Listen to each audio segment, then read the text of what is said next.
O grande conflito. Capítulo 41. Será desolada a terra. Os seus pecados se acumularam até ao céu, e Deus se lembrou das iniquidades dela. No cálice em que vos deu de beber, dá-lhe a ela em dobro. Quanto ela se glorificou e em delícias esteve, dá-lhe outro tanto em tormento e pranto, porque diz em seu coração: Eu estou assentada como rainha, e não sou viúva, e não verei o pranto. Portanto, num dia virão as pragas, a morte, e o pranto e a fome, e será queimada no fogo, porque é forte o Senhor Deus que a julga. E os reis da terra que se prostituíram com ela e viveram em delícias, a chorarão e sobre ela prantearão, dizendo: Ai, ai daquela grande Babilônia, aquela forte cidade, pois numa hora veio o seu juízo. Apocalipse 18, versos 5 a 10. Os mercadores da terra, que se enriqueceram com a abundância de suas delícias, estarão de longe, pelo temor do seu tormento, chorando e lamentando e dizendo: Ai, ai daquela grande cidade, que estava vestida de linho fino, de púrpura, de escarlata, e adornada com ouro e pedras preciosas e pérolas, porque numa hora foram assoladas tantas riquezas. Apocalipse capítulo 18, versos 3, 15 e 16. Tais são os juízos que caem sobre Babilônia no dia da ira de Deus. Ela encheu a medida de sua iniquidade. Veio o seu tempo. Está madura para a destruição. Quando a voz de Deus põe fim ao cativeiro de seu povo, há um terrível despertar daqueles que tudo perderam no grande conflito da vida. Enquanto perdurou o tempo da graça, estiveram cegos pelos enganos de Satanás e desculpavam sua conduta de pecado. Os ricos se orgulhavam de sua superioridade sobre aqueles que eram menos favorecidos, mas obtiveram suas riquezas violando a lei de Deus. Negligenciaram alimentar o faminto, vestir o nu, tratar com justiça e amar a misericórdia. Procuraram exaltar-se e obter a homenagem de seus semelhantes. Agora estão despojados de tudo que os fazia grandes e se encontram desamparados e indefesos. Olham com terror para a destruição dos ídolos que antepuseram ao seu Criador. Venderam a alma em troca das riquezas e gozos terrestres e não procuraram enriquecer para com Deus. O resultado é que sua vida foi um fracasso. Seus prazeres agora se transformaram em amargura, seus tesouros em corrupção. Os ganhos de uma vida inteira foram, em um momento, varridos. Os ricos lastimam a destruição de suas soberbas casas, a dispersão de seu ouro e prata. Mas suas lamentações silenciam pelo temor de que eles próprios devem perecer juntamente com seus ídolos. Os ímpios estão cheios de pesar, não por causa de sua pecaminosa negligência para com Deus e seus semelhantes, mas porque Deus venceu. Lamentam que o resultado seja o que é, mas não se arrependem de sua impiedade. Se pudessem, não deixariam de experimentar todo e qualquer meio para vencer. O mundo vê aqueles dos quais zombaram e escarneceram e que desejaram exterminar passarem ilesos através das pestilências, tempestades e terremotos. Aquele que é para os transgressores de sua lei um fogo devorador, é para o seu povo um seguro pavilhão. O ministro que sacrificara a verdade a fim de alcançar o favor dos homens, percebe agora o caráter e influência de seus ensinos. É evidente que os olhos oniscientes o estiveram acompanhando enquanto se achava ao púlpito, enquanto andava pelas ruas, enquanto se confundia com os homens nas várias cenas da vida. Toda a emoção da alma, toda a linha escrita, cada palavra pronunciada, todos os atos que levavam os homens a descansar em um refúgio de falsidade esteve a espalhar sementes, e agora, nas infelizes e perdidas almas em redor dele, contempla a messe. Diz o Senhor: curam a ferida da filha de meu povo levianamente, dizendo: paz, paz, quando não há paz. Entristeceste o coração do justo com falsidade, não o havendo eu entristecido, e esforçastes as mãos do ímpio, para que não se desviasse do seu mau caminho e vivesse. Jeremias capítulo 8, verso 11, Ezequiel capítulo 13, verso 22. Ai dos pastores que destroem e dispersam as ovelhas do meu pasto. Eis que visitarei sobre vós a maldade de vossas ações. Uivai, pastores, e clamai, e rebolai-vos na cinza, principais do rebanho, porque já se cumpriram os vossos dias para serdes mortos. E não haverá fugida para os pastores, nem salvamento para os principais do rebanho. Jeremias capítulo 23, versos 1 e 2, capítulo 25, versos 34 e 35. Ministros e povo veem que não mantiveram a devida relação para com Deus. Veem que se rebelaram contra o autor de toda a lei reta e justa. A rejeição dos preceitos divinos deu origem a milhares de fontes para males, discórdias, ódio, iniquidade, até que a terra se tornou um vasto campo de contenda, uma sentina de corrupção. Este é o quadro que ora se apresenta aos que rejeitaram a verdade e preferiram acalentar o erro. Nenhuma linguagem pode exprimir o anelo que o desobediente, o desleal, experimenta por aquilo que para sempre perdeu, a vida eterna. Homens que o mundo adorou pelos talentos e eloquência, veem agora estas coisas sob a sua verdadeira luz. Compenetram-se do que perderam pela transgressão e caem aos pés daqueles de cuja fidelidade zombaram com menosprezo, confessando que Deus os amou. O povo vê que foi iludido. Um acusa ao outro de o ter levado à destruição. Todos, porém, se unem em acumular suas mais amargas condenações contra os ministros. Pastores infiéis profetizaram coisas agradáveis, levaram os ouvintes a anular a lei de Deus e a perseguir os que a queriam santificar. Agora, em seu desespero, esses ensinadores confessam perante o mundo sua obra de engano. As multidões estão cheias de furor. Estamos perdidos, exclamam, e vós sois a causa de nossa ruína, e voltam-se contra os falsos pastores. Aqueles mesmos que mais os admiravam pronunciarão as mais terríveis maldições sobre eles. As mesmas mãos que os coroavam de lauréis levantar-se-ão para destruí-los. As espadas que deveriam matar o povo de Deus são agora empregadas para exterminar os seus inimigos. Por toda a parte há contenda e morticínio. Chegará o estrondo até a extremidade da terra, porque o Senhor tem contenda com as nações, entrará em juízo com toda a carne. Os ímpios entregará à espada. Jeremias 25, 31. 6.000 anos esteve em andamento o grande conflito. O Filho de Deus e seus mensageiros celestiais estavam em conflito com o poder do maligno a fim de advertir, esclarecer e salvar os filhos dos homens. Agora, todos fizeram sua decisão. Os ímpios uniram-se completamente a Satanás em sua luta contra Deus. Chegado é o tempo para Deus reivindicar a autoridade de sua lei que fora conculcada. Agora, a controvérsia não é somente com Satanás, mas também com os homens. O Senhor tem contenda com as nações, os ímpios entregará à espada.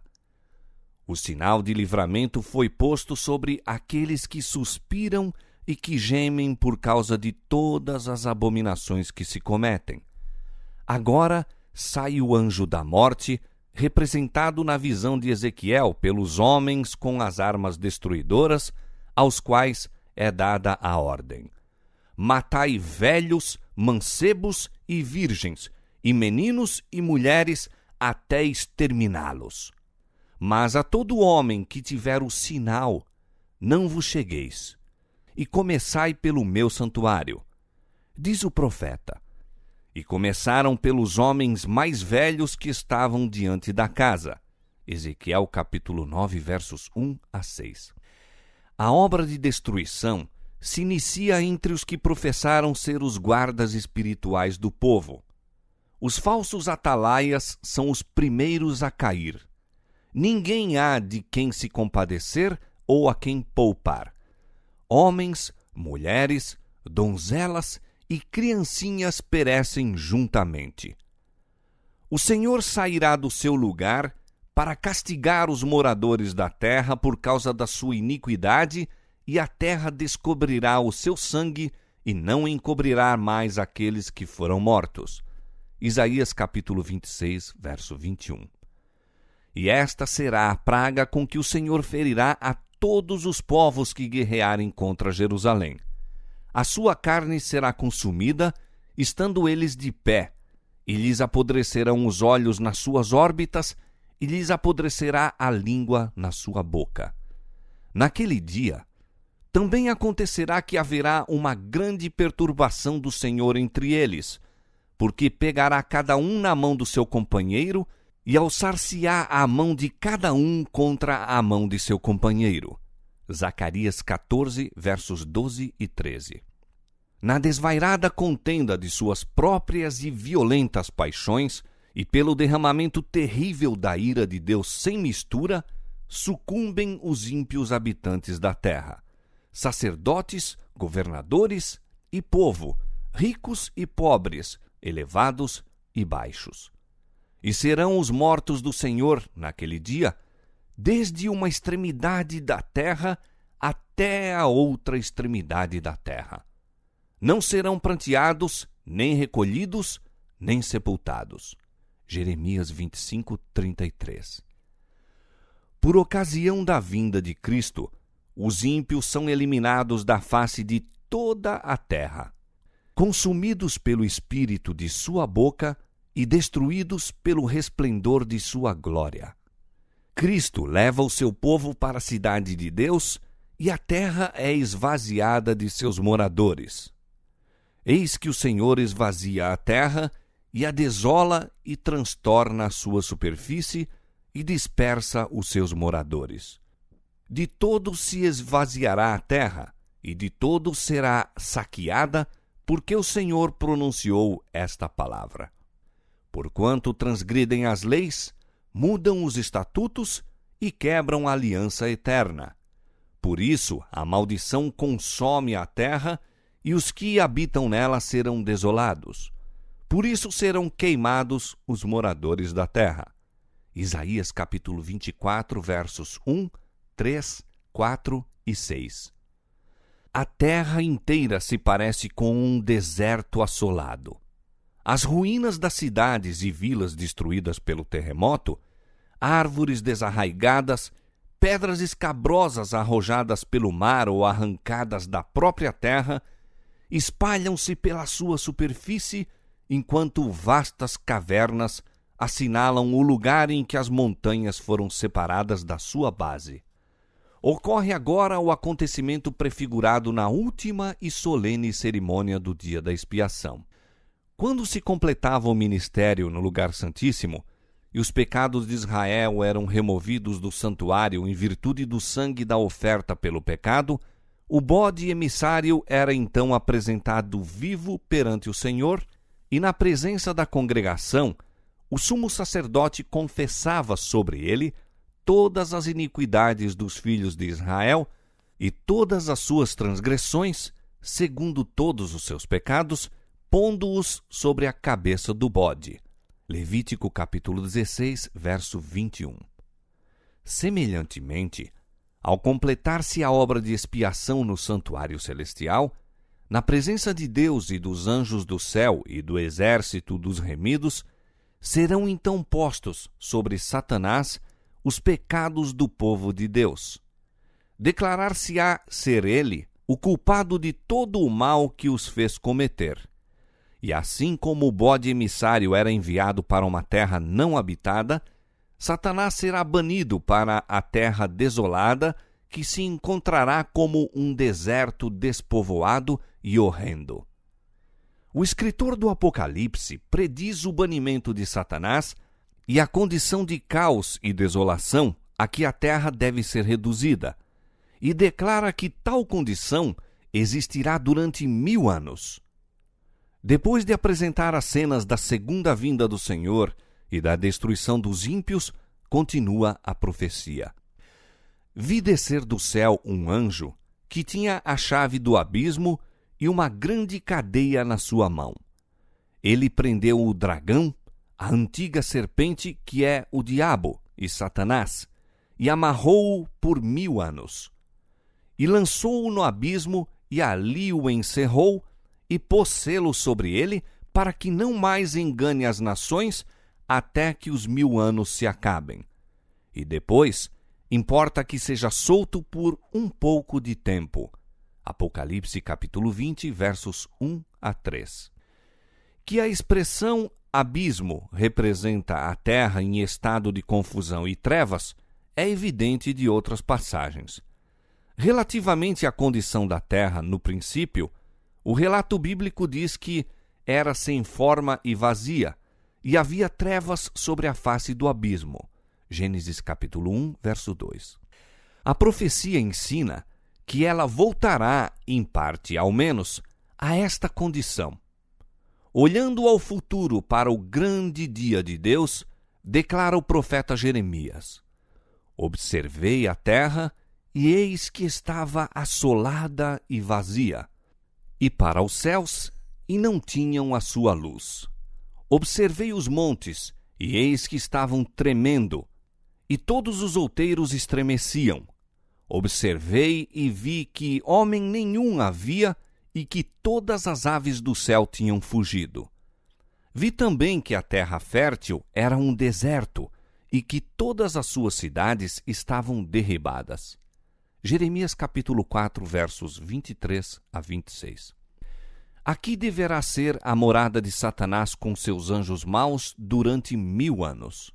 Restrito à terra, não terá acesso a outros mundos para tentar e molestar os que jamais caíram. É neste sentido que ele estará amarrado.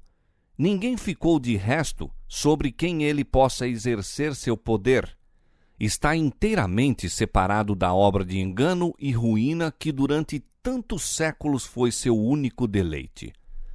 O profeta Isaías, vendo antecipadamente o tempo da queda de Satanás, exclama: Como caíste do céu, ó estrela da manhã, filha da alva! Como foste lançado da terra, tu que debilitavas as nações! E tu dizias no teu coração: Eu subirei ao céu, acima das estrelas de Deus exaltarei o meu trono. Serei semelhante ao Altíssimo, e contudo, levado serás ao inferno, ao mais profundo do abismo. Os que te virem te contemplarão, considerar-te-ão e dirão: É este o varão que fazia estremecer a terra e que fazia tremer os reinos? Que punha o mundo como um deserto e assolava as suas cidades? Que a seus cativos não deixava ir soltos para suas casas? Isaías 14, versos 12 a 17. Durante 6.000 anos, a obra de rebelião de Satanás tem feito estremecer a terra. Ele tornou o mundo como um deserto e destruiu as suas cidades, e a seus cativos não deixava ir soltos. Durante 6.000 anos, o seu cárcere, o sepulcro, recebeu o povo de Deus e ele os queria conservar cativos para sempre. Mas Cristo quebrou os seus laços, pondo em liberdade os prisioneiros. Mesmo os ímpios agora se acham colocados fora do poder de Satanás e, sozinho, com seus anjos maus, permanecerá ele a compenetrar-se dos efeitos da maldição que o pecado acarretou. Todos os reis das nações, todos eles jazem com honra, cada um na sua casa, a a sepultura. Mas tu és lançado da tua sepultura como um renovo abominável. Com eles não te reunirás na sepultura, porque destruíste a tua terra e mataste o teu povo. Isaías 14, versos 18 a 20. Durante 1000 anos, Satanás vagueará de um lugar para outro na terra desolada para contemplar os resultados de sua rebelião contra a lei de Deus. Durante este tempo, os seus sofrimentos serão intensos. Desde a sua queda, a sua vida de incessante atividade baniu a reflexão. Agora, porém, está ele despojado de seu poder e entregue a si mesmo para contemplar a parte que desempenhou desde que a princípio se rebelou contra o governo do céu e para aguardar com temor e tremor o futuro terrível em que deverá sofrer por todo o mal que praticou e ser punido pelos pecados que fez com que fossem cometidos. Ao povo de Deus, o cativeiro de Satanás trará alegria e júbilo. Diz o profeta: acontecerá que no dia em que Deus vier a dar-te descanso do teu trabalho, do teu tremor e da dura servidão com que te fizeram servir, então proferirás este dito contra o rei da Babilônia, representando aqui Satanás, e dirás: como cessou o opressor!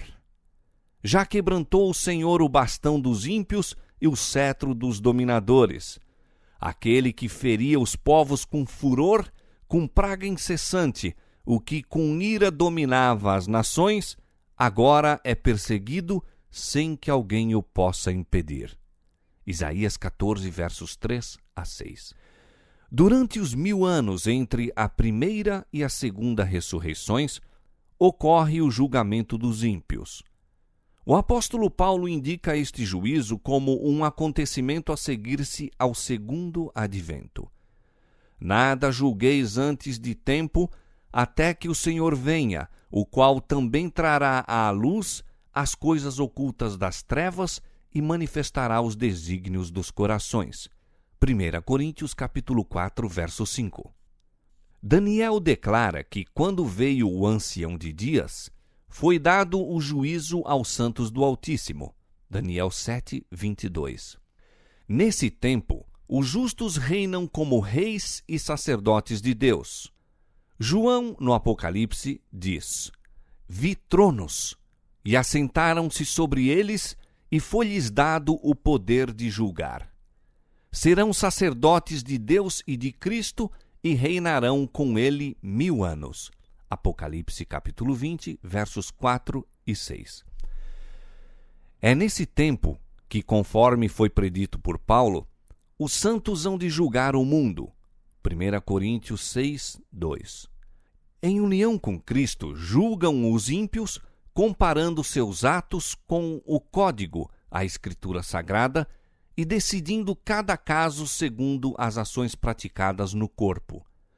Então é determinada a parte que os ímpios devem sofrer segundo suas obras, e registrada em frente ao seu nome no livro da morte.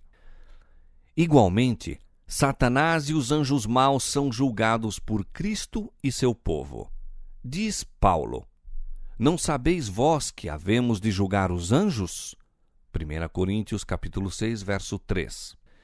E Judas declara que, aos anjos que não guardaram o seu principado, mas deixaram a sua própria habitação, reservou na escuridão e em prisões eternas até ao juízo daquele grande dia. Judas, verso 6. Ao fim dos 1000 anos, ocorrerá a segunda ressurreição. Então os ímpios ressuscitarão dos mortos, comparecendo perante Deus para a execução do juízo escrito. Assim, o escritor do Apocalipse, depois de descrever o ressurgir dos justos, diz: mas os outros mortos não reviveram até que os 1000 anos se acabaram. Apocalipse 20, verso 5.